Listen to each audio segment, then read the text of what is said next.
let's talk about Clayface. Now, for those who don't know me, I am really excited for the Clayface movie that's coming out in October. And I'm also here to basically show you why this guy here is one of the most messed up Batman villains of our time. So I figured, screw it. I might as well give you guys a taste of what Clayface is going to be like in the Clayface movie. Because for those who don't know, they're taking inspiration from Batman the Animated Series. So to give you guys an idea on what Clayface is going to be, I might as well give you the backstory that's behind Clayface here.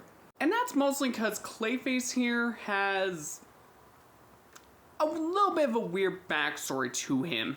And by that, I mean that they got two different Clayfaces before the animated series happened. One of them being Basil Karlo, a former horror movie actor turned murderer, and someone who had somewhat of an art to his murder, like the Phantom of the Opera. And the other one being Matt Hagen, a former treasure hunter who found protoplasm and turned into the monster that we know now. Yeah, I'm not gonna lie to you guys, sometimes they go back and forth with Clayface, sometimes it will be Matt Hagen, and other times it will be Basil Karlo. Regardless of which one you think is better, someone over at DC liked this character, but at the same time, felt like it needed a little bit more something to it. So, they came to a conclusion. Why don't we take the best parts of Basil and the best parts of Matt and fuse them together? Thus, when Batman the Animated Series happened, thus was the episode Feet of Clay. And thus, the story was this. Famous movie actor Matt Hagen got himself in a car accident, which messed up his entire face. But thankfully, he did manage to find a mob boss named Roland Daggett, who happened to have some face cream that was able to shape his face into whatever he wanted. But they did manage to get addicted to it to the point where he tried to steal more of it. And thus, he did manage to get the entire residue poured all over his face, thus turning him into the permanent monster, Clayface. But with this, he was able to not only have this form, but he was able to change his face and shape. And of course, he did impersonate himself as Bruce Wayne just to steal more of the chemicals. And of course, with that happening, Batman ends up finding Clayface and they fight for a little bit until they come into this room. Yeah, I'm not even going to beat around the bush. The way that they handled this scene was spectacular. Basically, where Matt sees all of his roles that he has betrayed and Clayface ends up becoming them all. I'm not even beating around the bush. The way they handled this was kind of messed up. But at the same time, you gotta love how the animators pulled this off.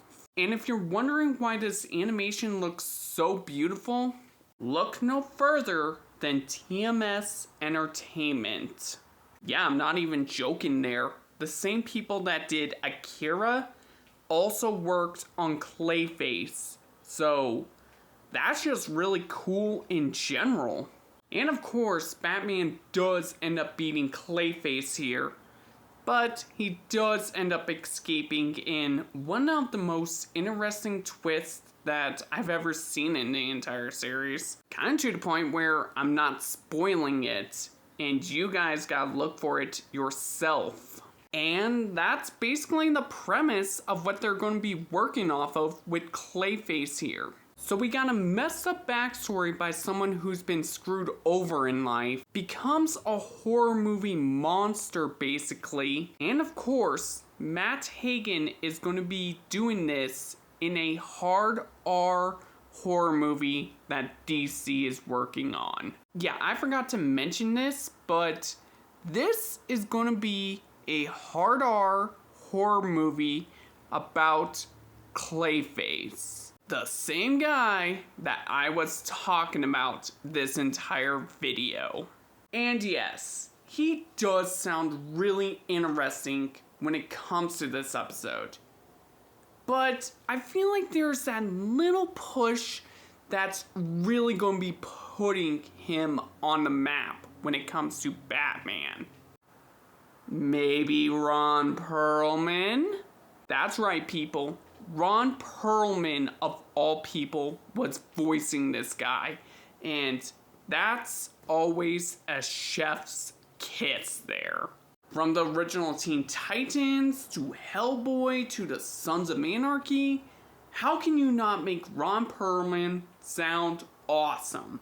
He will give the performance of a lifetime when it comes to this role. And I am really excited to see what Thomas Rye is going to be doing with this role. Yeah, October 23rd, cannot wait any longer. And I am excited to see what Clayface is going to be bringing to the big screen.